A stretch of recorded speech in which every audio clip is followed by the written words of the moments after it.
नमस्कार मंडळी, आज आपण बघणार आहोत घरच्या घरी हॉटेलसारखा कुरकुरीत मसाला डोसा कसा बनवायचा आहे त्याची रेसिपी मी तुमच्यासोबत शेअर करणार आहे। त्यासोबतच कुरकुरीत असा पेपर डोसा देखील बनवून दाखवणार आहे। आणि मसाला डोशासाठी पीठ जे लागतं ना ते कसं बनवलं आहे, अगदी मी त्यामध्ये सोडा किंवा इनोचा अजिबातही वापर केलेला नाही, तरी किती छान पीठ फुललं आहे ते देखील दाखवलं मी तुम्हाला। आणि दुसरी गोष्ट म्हणजे आपण आलू मसाला म्हणजे बटाट्याचा जो मसाला असतो मसाला डोशामध्ये तो कसा बनवायचा तोही अगदी सोप्या पद्धतीने हॉटेलसारखाच चव लागणारा आलू मसाला बनवून दाखवला आहे तुम्हाला। तो या व्हिडिओमध्ये मी तुम्हाला दाखवणार आहे। तर त्यासाठी आता आपण व्हिडिओ पूर्ण बघूया आणि चला व्हिडिओला सुरुवात करूया। तर नमस्कार, मी चैतालीज किचनमध्ये तुमचं स्वागत करते। तर आज आपण बघणार आहोत मसाला डोसाची रेसिपी। हे बघा किती परफेक्ट असं तुम्हाला सुरुवातीला दाखवते, किती परफेक्ट हॉटेलसारखा कुरकुरीत असा मसाला डोसा तयार झाला आहे। हा मसाला डोसा तुम्ही अगदी सहज बनवू शकता घरी। आणि आता सध्या मुलांच्या सुट्ट्या सुरू झाल्या आहेत, त्यामुळे सतत काही ना काही लागतं। हा मसाला डोशाचा बॅटर तुम्ही एकदा तयार करून ठेवा, किंवा मग मसाला देखील आलू मसाला तयार करून ठेवला की तो 4 ते 5 दिवस अगदी सहज फ्रीजमध्ये राहतं आणि हे पीठ देखील सहज आपल्याला बनवता येतं। त्यासाठी मी मसाला डोसाचं बॅटर बनवून दाखवते ना, त्यासाठी सुरुवातीला मी इथे 3 वाट्या तांदूळ घेतले आहे। तुम्ही कुठल्याही वाटी छोटी मोठी वापरू शकता, फक्त प्रमाण हे लक्षात राहू द्या। हा मी राशनचाच तांदूळ घेतला आहे, कुठलाही वेगळा तांदूळ घेतला नाही आहे। तरी तुम्हाला दाखवते पीठ कसं फुललं आहे। तर 3 वाटी तांदळासाठी मी इथे 1 वाटी उडदाची डाळ घेतलेली आहे, सालं नसलेली डाळ घ्यायची। त्यानंतर 1 छोटी वाटी मी तुरीची डाळ घेतली आहे आणि 30 छोटी वाटी मी हरभऱ्याची डाळ देखील घेतली। हे सगळं आता मिक्स करून घ्यायचं आहे आणि स्वच्छ पाण्याने 2 ते 3 वेळा स्वच्छ धुवून घ्यायचं। हे साधारणतः 3 पाण्याने तुम्ही धुवू शकता। आणि हे सगळं तुम्ही डाळी वेगळ्या आणि तांदूळ वेगळा असं देखील भिजत ठेवू शकता, पण मी शक्यतो एकत्रच भिजवते आणि मी नेहमी भिजवते त्याच पद्धत तुम्हाला आज दाखवत आहे, ती पद्धत वापरून। आणि पीठ कसं फुलतं ते तुम्ही बघा। इथे मला टोप कमी पडत होता, त्यामुळे मी मोठ्या टोपात घेतलं आहे। आणि आता हे सगळं स्वच्छ धुवून भिजत ठेवायचं आहे। डाळी आपल्या शक्यतो विकतच्या डाळी असतात बाहेरच्या, त्यामुळे त्यामध्ये आता एवढं खराब पाणी निघत नाही, पण तांदळाचं जोपर्यंत खराब पाणी निघतं आहे सुरुवातीला चोळून धुवायचं आहे आणि मग नंतर नुसतं 2 ते 3 पाणी चेंज करून घ्यायचं आहे। अशा पद्धतीने मी स्वच्छ धुवून घेतलं आहे, त्यामुळे डोशाच्या कलरमध्ये देखील फरक पडतो आणि आपल्याला जो हॉटेलसारखा गोल्डन ब्राऊन कलर लागतो तो ह्या डाळींमुळे खूप छान येतो। तर बघा तुम्ही, हे सगळं मी जास्तीचं पाणी घालून आता हे भिजत ठेवणार आहे। यामध्ये आपल्याला स्वच्छ पाणी ॲड करायचं आहे आणि आता हे सगळं मी झाकण ठेवून भिजत ठेवते। आता हे सगळं मी 4 ते 5 तासासाठी भिजत ठेवणार आहे। त्यानंतर आपण पुढची प्रोसेस बघूया। तर इथे बघा 4 ते 5 तास झाले माझ्याकडून, म्हणजे 5 तास होऊन गेले। खूप छान फुललं आहे बघा तुम्ही। आणि पोहे देखील मी 2 ते 3 चमचेच पोहे घेतले होते, ते देखील स्वच्छ धुवून घेतले। आणि डाळ जेव्हा भिजत ठेवतो तेव्हा नाही पोहे भिजवायचे, याच वेळेला भिजवायचे जेव्हा आपल्याला डाळ भिजून होते आणि आता मिक्सरला फिरवायचे तेव्हा। तर हे बघा इथे मी तांदळाच्या आणि डाळीच्या वरती जेवढं पाणी होतं ते एका वाटीत काढून घेतलं, म्हणजे ते एक्स्ट्राचं पाणी आपल्याला डोशाच्या बॅटरसाठी वापरता येईल कमी पडलं तर।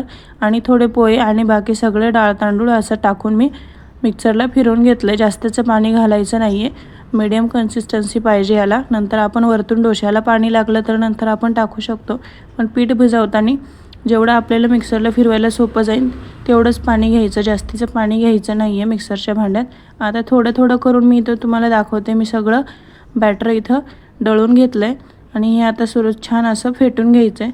तर सुरुवातीला मी इथे चमच्याने फेटत होती, पण ते छान फेटत नाही, तुम्ही हाताने देखील छान फिरवून घेऊ शकता। जेवढं तुम्ही पीठ फेटाल तेवढं तुम्हाला इथे ना इनो ना सोडा, हीच महत्त्वाची ट्रिक्स आहे। तर इनो ना सोडा इथे या पद्धतीमुळे तुम्हाला वापरावं लागत नाही, तुम्ही ही पद्धत वापरा। इथून पुढे तुम्ही इनो आणि सोडा वापरणं सोडून द्या। तर बघा मी इथं फास्ट दाखवलं आहे, पण खूप 5 ते 10 मिनटासाठी मी इथं फिरवून घेतलं छान आणि भिजायला ठेवलं आहे। हे बघा रात्रभर भिजायला ठेवलं होतं। आता पीठ बघा किती छान फुललं आहे। यात मी सोडा किंवा इनो काहीच वापरलेलं नाही, तुम्ही बघू शकता। पुढेही मी वापरणार नाही आहे। किती छान जाळीदार असं स्पंजी असं पीठ फुलून आलं आहे, किती सोपी ट्रिक आहे बघा। आणि अगदी घरच्याच साहित्यात होतो हा डोशाचं बॅटर। आणि अगदी हॉटेलसारखा डोसा तयार होतो. पुढे तुम्ही बघालच, हे बघा किती छान पीठ तयार झालं आहे. तर मसाला डोसा बनवण्यासाठी आपण पुढे बघणार आहोत काय काय बनवायचं आहे ते. तर सुरुवातीला डोसाला जेवढं बॅटर पाहिजे तेवढं आपण एका पातेल्यात काढून घेतलं आहे. चवीनुसार मीठ टाकलं आहे. इथेही बघा मी इनो सोडा काही टाकलं नाही, फक्त मीठ घातलं आहे आणि हे छान फिरवून घेतलं, मिक्स करून घेतलं आहे. यामध्ये तुम्हाला पाणी जर वाटलं तर तुम्ही थोडंसं पाणी ॲड करू शकता. इथे मला वाटत होतं थोडंसं घट्ट, म्हणून मी थोडंसं पाणी ॲड करून घेतलं आहे. अगदी थोडंसं 2 ते 3 चमचेच पाणी ॲड केलं, अर्धासा कप इतकं. आणि आता हे छान मिक्स करून घेऊया. हे बघा अशा प्रकारचं बॅटर तयार झालं पाहिजे डोशासाठी. त्यानंतर आता मी इथे मसाला आलू मसाला कसा बनवायचा आहे डोशात घालण्यासाठी तर तो तुम्हाला दाखवते.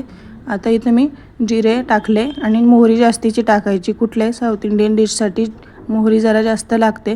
त्यानंतर कढीपत्ता टाकला आहे आणि उभा चिरलेला कांदा घ्यायचा आहे. छोटे 2 कांदे घेतले मी इथे, उभे पातळ चिरून घेतले उभे. आणि आता हे छान परतवून घ्यायचे. इथे शक्यतो उभा चिरलेलाच कांदा वापरायचा आहे, बारीक चिरलेला कांदा नाही वापरायचा आहे. आणि ही पद्धत वापरा. मी तुम्हाला सांगणार आहे हॉटेलसारखा आलू मसाला बनवण्यासाठी यामध्ये काय टाकायचं ते. तर इथे बघा मी इथे आलं, लसूण आणि हिरवी मिरची आहे आणि कोथिंबीर याची मी पेस्ट करून ठेवलेली होती, ती इथं मी ॲड केली. आलं लसणाची पेस्ट टाकली नुसती तरी चालेल. त्यानंतर हळद टाकली आहे, लाल तिखट टाकलं आहे आणि थोडासा घरचा काळा मसाला टाकला आहे, अगदी थोडासा टाकला आहे. आणि त्यानंतर इथे बघा सिक्रेट म्हणजे सांबर मसाला. हा सांबर मसाला तुम्हाला चवीनुसार टाकू शकता. थोडंसं मीठ ॲड केलं आहे मी, बाकी सगळ्या गोष्टी कमी टाकल्या आणि सांबर मसाला जास्त टाकला आहे. त्यानंतर हा इथे सिक्रेट महत्त्वाची गोष्ट अजून एक, ती म्हणजे चिंच आणि चिंच गुळाचा कोळ. तर हे सगळ्यात महत्त्वाचं आहे.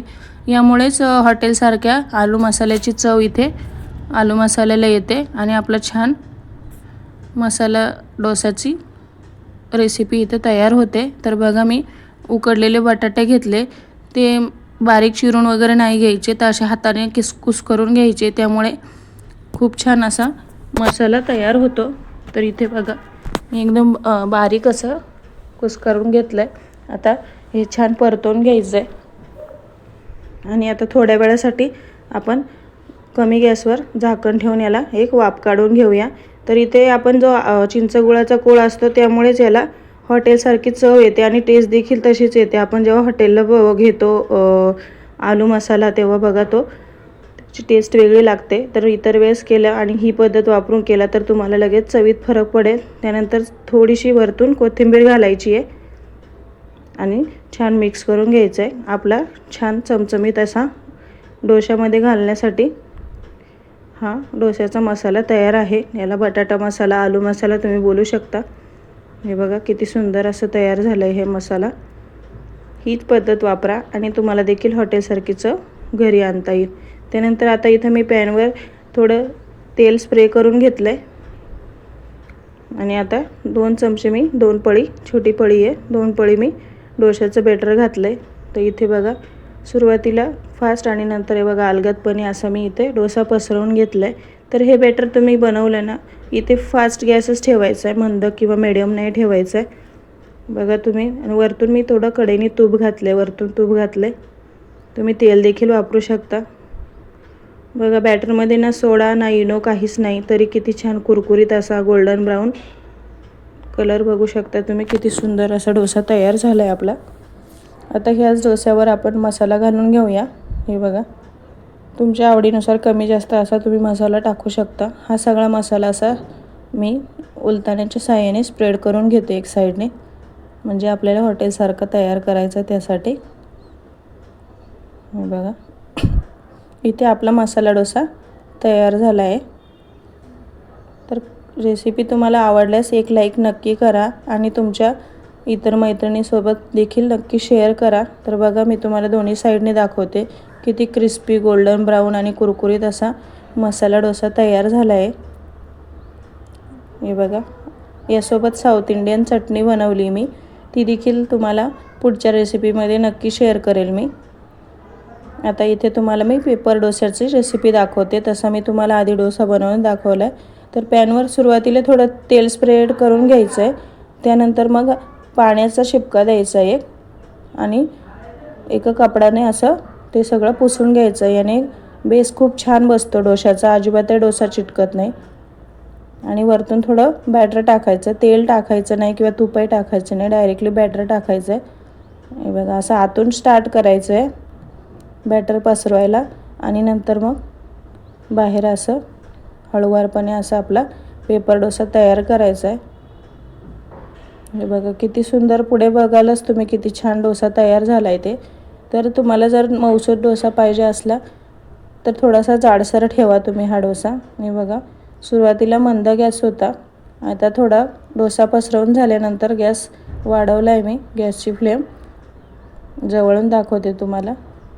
आता वरतून थोडं तूप घालायचं आहे, तेल देखील घालू शकता तुम्ही. हे बघा छान असा आपला पेपर डोसा इथं तयार होतोय. हा पेपर डोसा मुलांना खूप आवडतो आणि खूप वेळपर्यंत क्रिस्पी राहतो. आणि आपण जे डाळाचं तांदळाचं मिश्रण जे बनवलं आहे त्यामध्ये ज्या डाळी यूज केल्या ते तुम्ही नक्की यूज करा. साध्या डोस्याला तुम्ही डाळी नाही टाकल्या एवढ्या तरी चालेल, नुसती उडदाची डाळ आणि तांदूळ टाकले तरी होतं. पण या डोश्याला जे आपल्या दोन्ही डाळींमुळे जी चव येते आणि जो कलर येतो आणि जो क्रिस्पीनेस येतो तो याचमुळे येतो. आणि आपण थोडेसे पोहे देखील घातले यामध्ये. बघा किती छान असा अलगदपणे साईडने अशी आधी थोडासा काढून घ्यायचा आणि मग नंतर उलथण्याने हळूवारपणे असा आपला डोसा काढून घ्यायचा आहे. बघा किती हलकासा कुरकुरीत असा पेपर डोसा तयार झाला आहे. एवढा हलका होतो आणि बॅटर देखील जास्तीचं लागत नाही. कमी बॅटरमध्ये देखील खूप सारे डोसे तयार होतात. इथे आपल्याला ना इनोची गरज पडते ना सोड्याची. खूप छान असे पेपर डोसे तयार होतात. लहान मुलांना तर खूप आवडतात हे डोसे. आता मी तुम्हाला इथे काढून दाखवते. हे बघा आपला पहिला डोसा तयार झाला आहे, पेपर डोसा. तुम्हाला मी आणखी एक बनवून दाखवते. अगदी कोणीही बनवू शकतो हा पेपर डोसा, इतका सोपा असतो. बॅटर जर आपलं नेहमीचं डोश्याचं बॅटर जरा घट्ट असतं तर यामध्ये थोडंसं पाणी ॲड करायचं, जास्तीचं नाही, जास्त पण पातळ करायचं नाही. हे बघा असं अलगदपणे स्प्रेड करायचं तव्यावर. आता मऊसूत डोसे सगळ्यांनाच येतात, पण मग पेपर डोशाचा प्रॉब्लेम होतो. त्यामुळे पेपर डोसा इतका सोपा ह्या पद्धतीने बनवा तुम्ही, खूप सोपा जातो. थोडंसं आपल्या नेहमीच्या बॅटरपेक्षा थोडंसं पाणी ॲड करायचं आहे आणि असा अलगदपणे डोसा तयार करायचा. हा बघा सुरुवातीला थोडासा जाडसर वाटतोय, पण आता तो छान भाजल्यावर बघा सगळीकडून छान भाजला गेला आहे डोसा. हे बघा. आणि डोसा बनवताना जोपर्यंत आपण डोशाचं बॅटर पसरवतोय तोपर्यंत गॅसची फ्लेम मिडियम ठेवायची आणि जेव्हा पसरवून झालं त्यानंतर मग थोडंसं तूप घालून गॅसची फ्लेम वाढवायची आहे. त्यामुळे असा गोल्डन ब्राऊन कलर होतो आणि आपला डोसा कुरकुरीत तयार होतो. ही टिप्स तुम्ही महत्त्वाची लक्षात ठेवा, तेव्हाच आपला डोसा कुरकुरीत होतो. कसा वाटला डोशाची रेसिपी नक्की सांगा आणि चॅनलला सबस्क्राईब करायला विसरू नका. आणि रेसिपी जर आवडली असेल तुम्हाला तर एक लाईक नक्की करा आणि बाकीच्या रेसिपी नक्की बघा.